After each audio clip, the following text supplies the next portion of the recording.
As we enter the final week that the Scottish Premiership has before it gets back underway, we're looking at some transfer news, and mainly looking at Celtic, as Kieran Tierney has revealed in an interview that he is prepared to fight to stay at Arsenal and fight for his place in the team after the Scotland defender had a heart-to-heart with Gunners boss Mikel Arteta.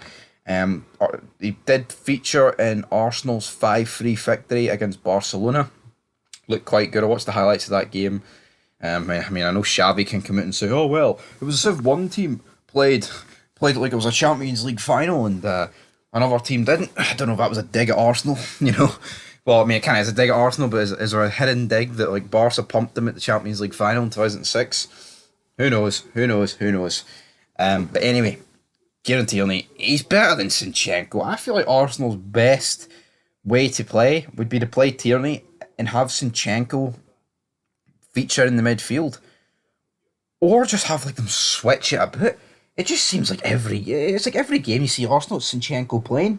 See, towards Arsenal's title race last season, towards the end of last season, Zinchenko cost Arsenal, I mean, almost about 10 goals single-handedly, and Tierney, man, would not have done that. So yeah, this practically rules Celtic out of a move. It rules Newcastle out of a move. But we're going to stick with Celtic, and we are going to be talking about Tete. Tete will make a decision on his future when he returns from his holiday, with Brendan Rodgers keen to bring the Brazilian free agent to Celtic, but Fenerbahce are leading the race for the winger. It seems like everywhere you look these days, Fenerbahce are linked with players to do with like the old firm, or just players in general. Like the Turkish league is going under the radar by making a lot of signings. Everyone's just talking about the Saudi league, and obviously, right, I'm not trying to say that it's neck and neck between them for like, you know, who's signing the most better players, etc. But the Turkish league is signing some pretty decent talent, and I think the league is getting downplayed by TalkSport. Like, how fucking dare Wilfred Zaha join Galatasaray? Oh, aye, because, you know, going for Crystal Palace to Galatasaray is such a fucking downgrade, isn't it? And to be honest, it's the same people with Kent that think going from Rangers to Fenerbahce is so bad. Like, they're like, oh, Ryan Kent, I thought he would have went to the Premier League. Let's be real, right? Is it better for Kent to go to like Leeds in the Championship or Nottingham Forest? Or is it better for him to go to like a team like Fenerbahce, a team with fucking, you know, that are still relevant in today's day and age, man? Honestly, I think some people need to wake up and acknowledge that other leagues in Europe are good outside of the fucking Premier League.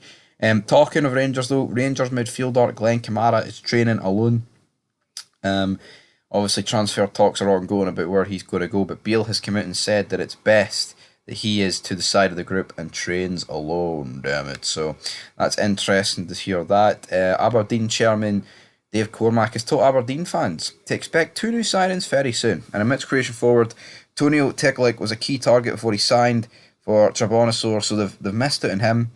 Aberdeen have kind of went quietly about their business this summer, brought in a lot of key players, so it'll be interesting to see what they can do. And finally, two things finally. Tagawa has flown to Edinburgh to complete his move to Hearts Midlothian for FC Tokyo, and Jack Butland says he was taken aback by the demands of the Rangers fans and Ibrox. He had even sent his wife a text saying he could not believe it. So Jack Butland, what a man, what a man, what a man, what a mighty man. Anyway guys, Brendan Rodgers, will he get Tete? Who knows? Looks like Fenerbahce have hijacked that deal, and Kieran Tierney is staying put at Newcastle.